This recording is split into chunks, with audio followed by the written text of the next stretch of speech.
Shalom.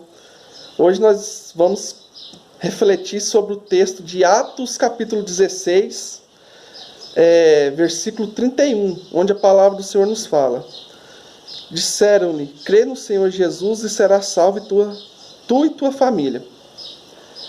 A gente vê aqui um conceito aqui de salvação, que a gente vê que aconteceu toda aquela manifestação, né? Ali onde o apóstolo Paulo estava preso ali, e havia um carcereiro. Devido a todo o tumulto que aconteceu, o carcereiro ficou preocupado dos prisioneiros ter fugido. Porque naquela época, ele até tentou se suicidar, o carcereiro. Porque naquela época, o Império Romano tinha uma lei, que naquele contexto ali era o Império Romano que regia aquela região, que tinha um domínio. Que se alguém como ele, que era servidor público na área de segurança, falhasse, quem pagava não era a família e ele também. Ele paga com a vida e a família também.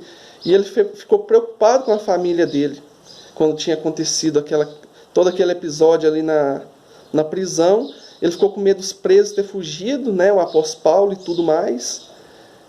E ele queria se suicidar, com medo do mal que poderia ser feito para a família dele, se caso acontecesse isso. Eu queria se ausentar, eu não queria nem ver o que ia acontecer com a família, porque a pena era essa, uma pena dura. E ele ficou desesperado. O apóstolo Paulo foi e falou isso aqui no versículo 31. Crê no Senhor Jesus e será salvo tu e tua família. Então, o contexto aqui é a salvação daquele momento. É uma salvação de um perigo de vida. Aqui não está falando de vida eterna. Aqui está falando da salvação de um problema que ele tinha, semelhante àquele mesmo problema que a mulher do fluxo de sangue teve. Jesus falou para ela, sua fé te salvou. Quando ela foi curada, ela tocou nas vestes de Jesus, né? Tocou na tzitzit. Depois, quem quiser consultar sobre essa questão do tzitzit, vai lá em Números capítulo 15. Vocês vão entender o contexto da veste de Jesus, o que era. Então, o contexto era esse. A mulher ganhou uma salvação. Salvação é diferente de vida eterna. Salvação você é salvo de uma doença, você é salvo de alguma situação adversa aqui no mundo. Isso é salvação. Vida eterna é a redenção, é a eternidade, diferente.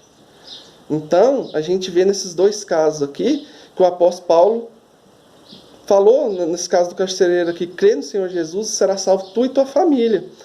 Aqui não está dizendo no sentido de vida eterna, aqui está dizendo salvação.